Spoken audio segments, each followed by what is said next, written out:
Hello, everybody. It's the 22nd of September, and it's Magic Monday live, and it's a Q&A. So get your questions in. I've got a few that have already been sent in, some quite challenging ones, but I'm going to try and do them I am going to do them as very best as I can. So let's click this button here, and then we get started. Yay!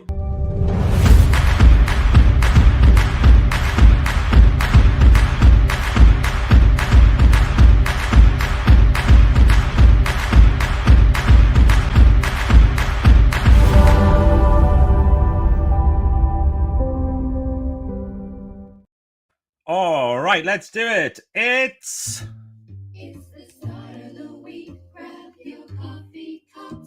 It's Magic Monday Live. And it's a Q&A. That means you can ask me anything. If you're watching this live right now, you can tap it in and you can ask a question to me on Instagram, on Facebook Live, also on LinkedIn and YouTube, all of those things. And I'm answering questions. Every so often I do this little Q&A, and I was prompted to do it because last week I had 3 people send me in questions after the live. I thought, well, it's not much good, is it? Send me the questions as we're on. That's much easier, much easier. So I'm going to crack straight on with the first one here. And this is one of the ones that came in after my live last week and said, it's Sarah. Hello, Sarah. And she's from Leeds. I once had a Sarah from Leeds in my family. That was our daughter. Yes, it was lovely. She was at Leeds University for 4 years and hated every minute of it. Right. So Sarah from Leeds says, Michael, what is the simplest change I could make today that would instantly improve how my customers experience me or my business? And this is an easy one. All you got to do is ask more questions. People don't ask their customers enough questions. What they do is they expect that their customers are going to do what they want them to do, and you expect that you're going to do what your customer wants you to do. That makes sense. So we'll kind of have these expectations that the customer wants this, and the customer's got this expectation that the organization is going to provide that. And actually, if there's a little bit of a conversation, sometimes you might find that and that don't quite match up. And for the smallest little one of those, oh, there we are. We're back up. We're connecting. It's amazing the difference that it can make. So have a little ring around, have a little chat with people, find out what they want. Last week, I was talking to an agent. It's ages since we've had work from this particular agent. So I just thought we'll just have a little chat, find out why. And they said, oh, actually, I just wanted to let you know about a few things that we've been doing, Michael. I thought that they might be useful for you. It was like, wait a minute, I'm ringing you. And they thought they would tell me some things that might be useful. And they were really good. So the first thing is ask more questions and you find out a little bit more. A little bit of a slow start, that one, but I hope that's all right, Sarah. Next question here. Oh, by the way, this isn't a question. This is just my brother saying, turn your collar down, act your age. Well, do you know I've got my collar up? It's a pity you can't really see, but look, it's because it looks lush. See? So I always have this, on this particular polo shirt, I always have the collar up. It's a pity I can't get in a bit more like that. That would be nice, wouldn't it? Okay, next one is we've got Tom. You often talk about brilliance being a choice, but what about on the days when you just don't feel brilliant? How do you flip the switch then? It's easy. You fake it. Fake it till you make it. Pretend to feel brilliant. That's why I have this stimulus response. So people say, how are you? And you say that you're brilliant. The second you say that you're brilliant, you start to feel brilliant. It's such a simple tool that people don't use it. And I still see people frequently when they say, how are you? And they go, oh, fine or not bad. And they wonder why they feel just fine or not bad. So fake it. Set up a set of little routines that make you feel brilliant. And it starts with your language, starts with your words, choice of words. And the first word is brilliant. Next one here, we've got Aisha, that's how you say that, isn't it? Aisha, Aisha, yeah. I've been thinking about writing a book for years. Thinking? Yes. I keep talking myself out of it. What's the one thing you'd say to finally get me started? Well, if you've got a story to tell, you owe it to people to tell that story. And you can do it in lots of different ways. And one of the ways is by writing a book. And one of the most rewarding things about writing a book is who you become because you wrote the book.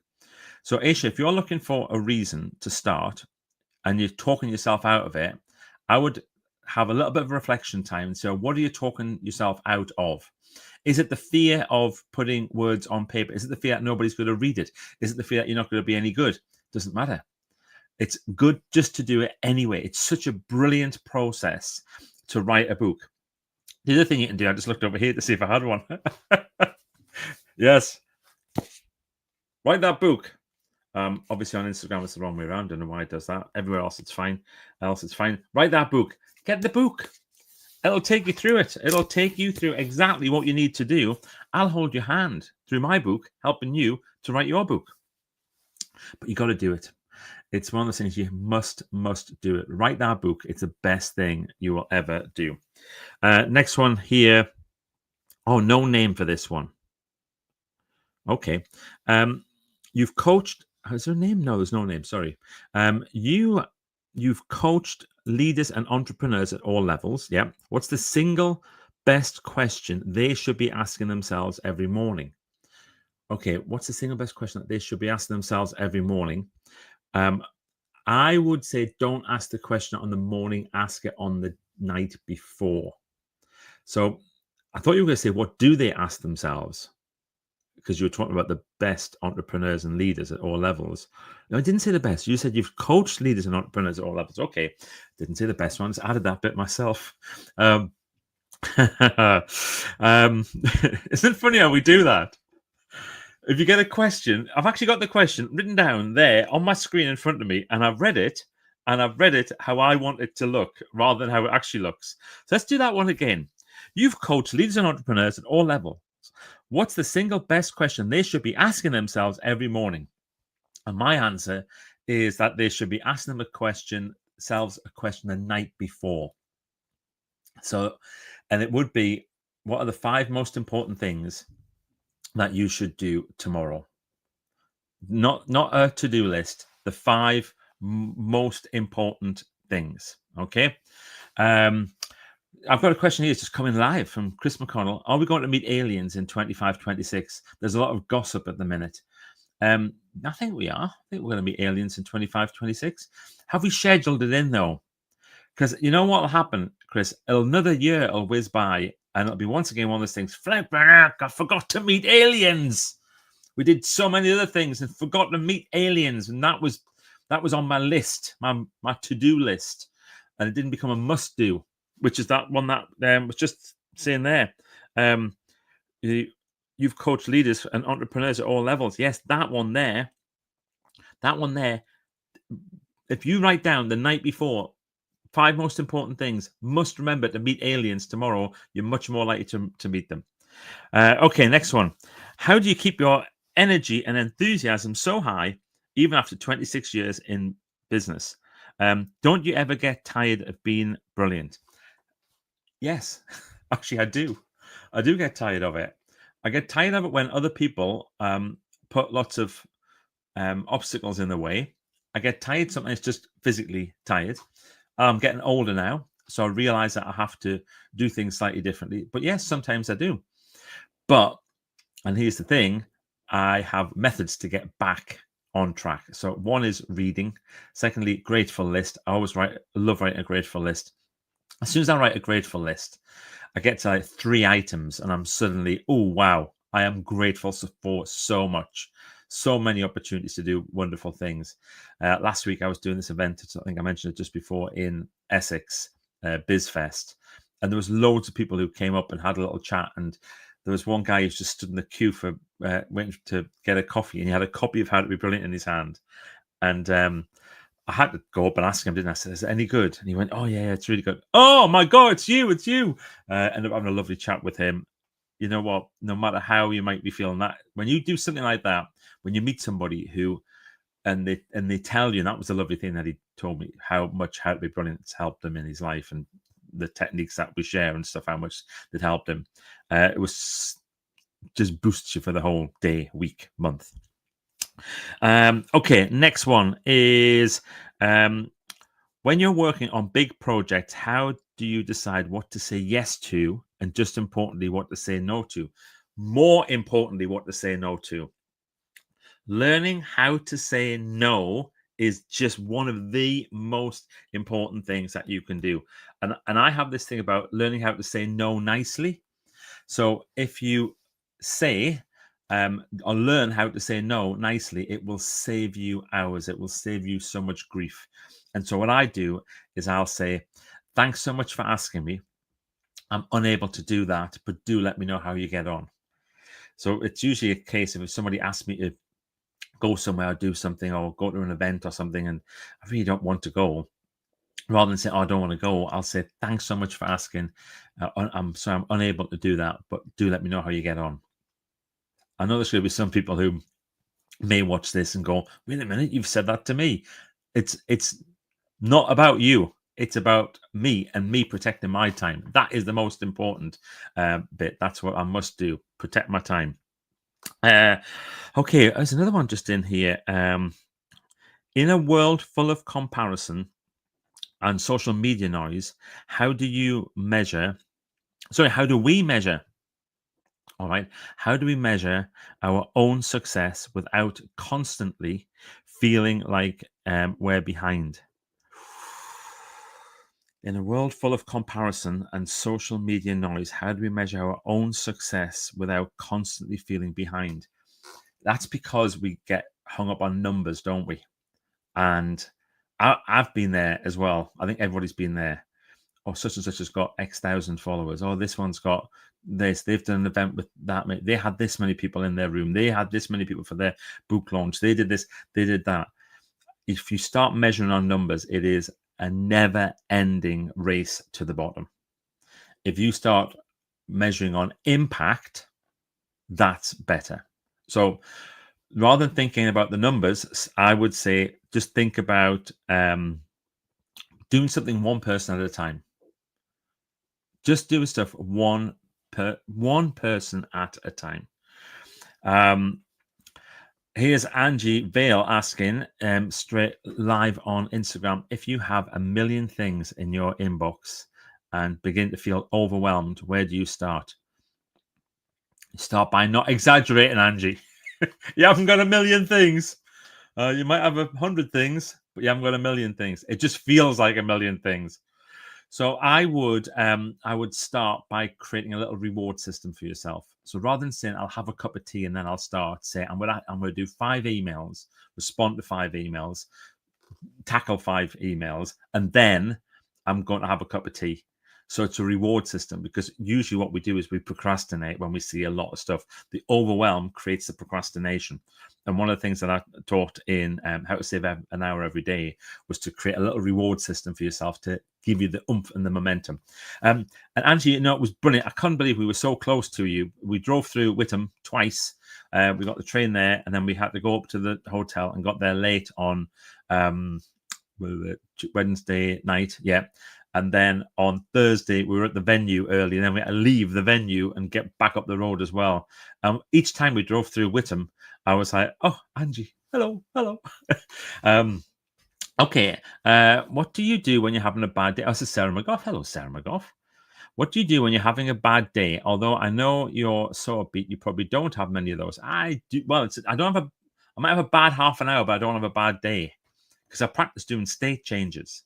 That's the thing. Practice state changing, which is, imagine that this is a very simple model, but it's so powerful. A triangle like that, your state, that's what you're in at that time, and your language, focus, and physiology, those 3 things combine to create your state.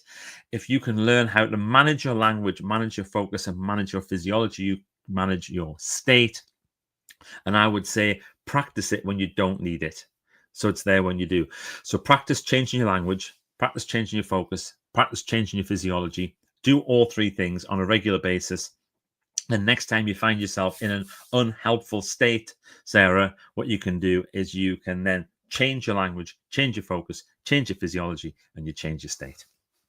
Sounds very simple, but you have to practice it. You really do. Okay, next one here. This is Louis, and he is in Madrid. Way! Is it Louis? I wonder if it might be Louis Thompson. Is he in Madrid now? He's in Barcelona. Louis, if that's you, hello. Yeah, Louis' mum was my personal assistant for a long, long time. She's one of my bestest friends. Is it that one? Okay. So he said, you've worked internationally with lots of different cultures. Is there one universal principle of customer service that always works, no matter where you are in the world? I would say, listen. If you give people your attention and you listen and you really listen, I promise you that will have a bigger impact than pretty much anything else that you can do. Really listen. All right, I've got time for one last one. What's the worst piece of advice you've ever been given? And did you do a flip it into it being something useful? Worst bit of advice, well, from a business point of view, would be that, and you need to make your business bigger before you make it better. So that was the thing. It was always about growth and growth and growth. And this is many years ago now.